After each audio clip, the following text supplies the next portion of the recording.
Il Bari Piano Festival nasce da un'idea del comune, che nel 2017 mi chiese un concerto all'alba sul mare.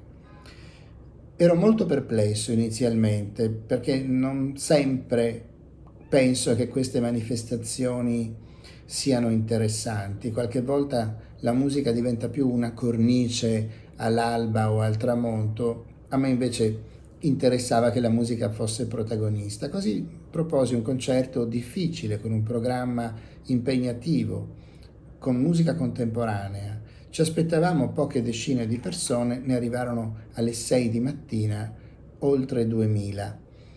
Per cui capimmo che c'erano le condizioni per fare qualcosa di più stabile, di fare insomma un festival, che è giunto alla quinta edizione e ha avuto tra i suoi protagonisti pianisti molto importanti, sia in ambito classico, ne ricordo qualcuno dimenticandone tanti, da Alexander Romanowski ad Alexander Tarot, a Jeffrey Swan, a Stephen Osborne, e poi ha avuto jazzisti importanti, da Omar Sosa, Mariali Pacheco, a Enrico Pieranunzi, Dado Moroni, Rita Marco Tulli e tanti altri.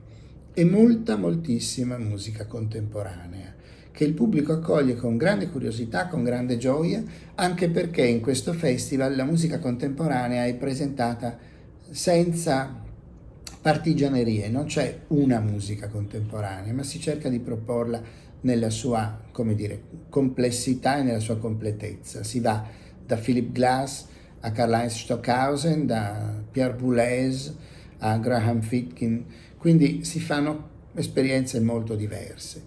Infine è un festival nel quale esistono anche altre forme di espressione artistica, il teatro per esempio, ancora la danza e moltissimo la letteratura.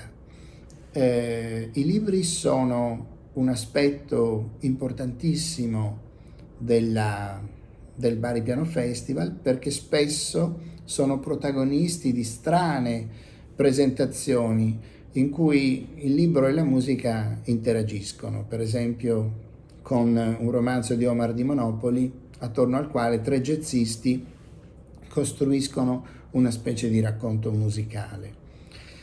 L'edizione 2022 si apre con un omaggio a Glass, che vede protagonisti Dennis Russell Davis e Makina Mekawa, che di Glass sono tra gli interpreti più accreditati. Poi c'è un concerto di Louis Lorty, una maratona di musica contemporanea, un recital di Filippo Gamba, poi appunto il concerto con Omar di Monopoli e i 3 jazzisti. Abbiamo poi Ralph Varrat con una danzatrice che fa il Köln Concert di Keith Jarrett, e finisce Dave Elbock, un jazzista austriaco molto interessante, con un omaggio a John Williams. Ma ogni anno ha visto delle proposte musicali interessanti, Il pubblico ormai non è fatto soltanto dai baresi, ma da tantissimi turisti che affollano questa città.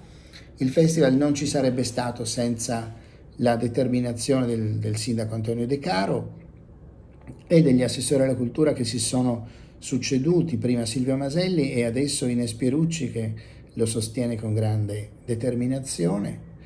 E l'ultima nota è sui luoghi. Bari è una città molto bella, è una città aperta sul mare e il mare è uno dei protagonisti, uno degli scenari, diciamo, d'elezione dei concerti. Tornando indietro, dopo 5 anni, anzi 6, da quel concerto che tenni a Torre Quetta a Bari nel 2017, posso dire che avevano ragione loro. Qualche volta suonare all'aperto sul mare, che sia all'alba, al tramonto o in altri orari, poco conta, può, come dire, aprire a delle scoperte sia per noi che per il pubblico.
Io ringrazio i 370 presenti, ognuno di voi ha scelto di partecipare alla quarta edizione del Bari Piano Festival.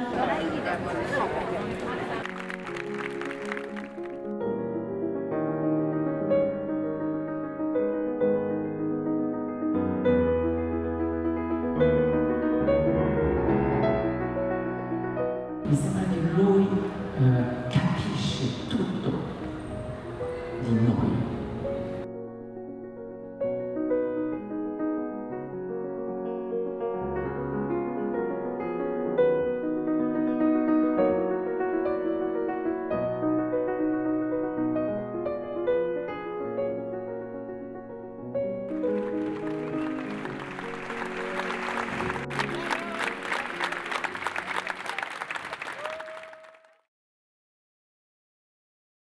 Il Bari Piano Festival rappresenta per l'amministrazione comunale ormai patrimonio culturale indiscusso. Siamo giunti alla quinta edizione che ci vedrà protagonisti dal 21 al 29 di agosto ed è stato ovviamente importante per noi non aver mai interrotto questa splendida iniziativa nonostante le difficoltà emergenziali che ci hanno visto affrontare le edizioni dell'anno scorso, ad esempio del 21 e del 2020, osservando pedissequamente le indicazioni in materia di sicurezza sanitaria e dimostrando che quindi i luoghi della cultura fossero luoghi sicuri perché all'aperto, perché con il distanziamento sociale, e osservando tutte le indicazioni abbiamo permesso di offrire comunque le edizioni in continuità. Questo festival siamo molto contenti che rientra in questo progetto dei festival tra i più importanti del nostro paese, e questo lo dobbiamo alla lungimiranza e alla visione artistica del direttore Emanuele Arciuli, che ringraziamo, e augurando ogni bene al futuro di questo festival, alla crescita sempre più esponenziale che si rivolge ai tanti turisti che visitano la nostra città. Vi invitiamo a partecipare alla prossima edizione dal 21 al 29 di agosto. Grazie. Che è un incontro tra l'altro propedeutico a un concerto speciale, perché in un posto molto, molto speciale.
Ed acqua fritta